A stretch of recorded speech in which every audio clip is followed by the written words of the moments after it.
അവന്റെ നാട്ടിൽ പോയിരുന്നു. പോയപ്പോ അവിടെ ചെന്നപ്പോ ഓരോ കല്ലിലും അവന്റെ പേരെഴുതി വെച്ചേക്കാണ്. അവിടെ ചെന്നപ്പോ പറഞ്ഞു റോഡ് നിർമ്മിച്ചതാരാ, തടം വെട്ടിയതാരാ, കുളം തോണ്ടിയതാരാ, തോട് വൃത്തിയാക്കിയതാരാ, MLA വീട്ടിൽ കയറി പണവും പണ്ടും അടിച്ചു മാറ്റിയതാരാ. അത് ഞാൻ. നിന്റെ വായെന്ന് പറയിപ്പിക്കാൻ ഇത്രയും നേരം അവിടെ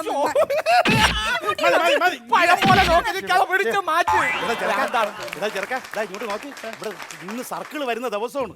അയാൾക്ക് ഒരാഴ്ചയും കൂടെ ഉള്ളൂ റിട്ടയർ ആവാൻ വേണ്ടിട്ട്. ഇന്ന് സ്റ്റേഷൻ വിസിറ്റിന് വരികയാണ്. നിന്നെ കണ്ട തിന്നുകളയും. അയാൾക്ക് അത്ര വിശപ്പാ? വിശപ്പല്ലടാ, ഇവിടെ വന്ന അപ്പം മൂത്രം. ഇത്രയും നല്ല വൃത്തിയായിട്ട് ഇട്ടേക്കുന്ന സ്ഥലത്ത് വന്ന് ഇവിടെ നിന്ന് മൂത്രം ഒഴിക്കേണ്ട വല്ല കാര്യമുണ്ടോ അങ്ങനക്ക്? എടാ അതല്ല പറഞ്ഞത്. ഇടാ അയാളെ കണ്ടു കഴിഞ്ഞാൽ നീ നിന്ന് വിറച്ച് കിലിക്കിലാന്ന് വിറച്ച് മൂത്രം ഒഴിക്കാന്നാണ് പറഞ്ഞത്.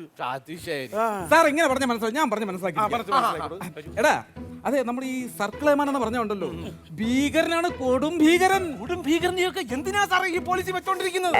എടാ അയാൾ വെട്ടൊന്ന് മുറി 2, അതിലൊരു മുറി അയാൾക്ക് വാടകയ്ക്ക് കൊടുത്തു. എവിടെ ഞാൻ എന്തോ പറഞ്ഞ് മനസ്സിലാക്കാനാ.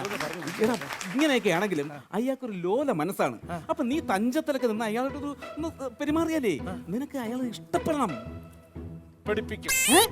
ഇഷ്ടപ്പെടുപ്പിക്കും.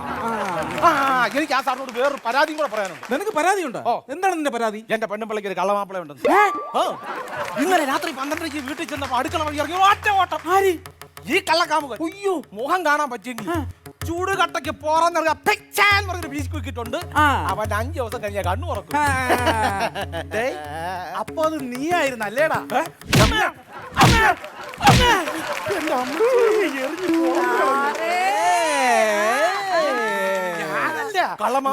അല്ല, അത് ഈ എറി കിട്ടിയ ആളിന്റെ മാനസികാവസ്ഥയിൽ ചിന്തിച്ചാണ്. തരാമേ, നിനക്ക് തരാം.